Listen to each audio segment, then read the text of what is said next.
સાહેબશ્રીને બાળકો જમાડવાના હતા એટલે તેમણે કહ્યું કે કઈ વાનગી જમવી છે। બધા બાળકો અલગ અલગ વાનગી જમવાની કહી રહ્યા હતા, પણ અલગ અલગ વાનગી કઈ રીતે જમાડી શકાય? તો સાહેબે કહ્યું કે એક કામ કરીએ કે બોર્ડ ઉપર બધી વાનગીના નામ લખી નાખીએ અને જે વાનગીને વધુ બાળકો પસંદ કરે તે વાનગી આપણે બનાવીશું। ચાલો મિત્રો, આપણે બાળકોનો જ અભિપ્રાય લઈએ। જેને પાણીપુરી ખાવી હોય એ ઊંચી આંગળી કરો। કોઈને નથી ખાવી? કોઈને નથી ખાવી। ભજીયા ખાવા હોય એ પણ ઊંચી આંગળી કરો। કોઈને નથી ખાવા। દાબેલી ખાવી હોય એ ઊંચી આંગળી કરો।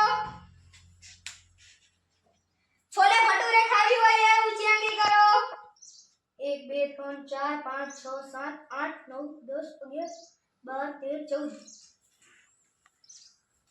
કાજુ પનીરનું શાક અને રોટલી ખાવી હોય એ ઊંચી આંગળી કરો। પાવભાજી ખાવી હોય એ ઊંચી આંગળી કરો।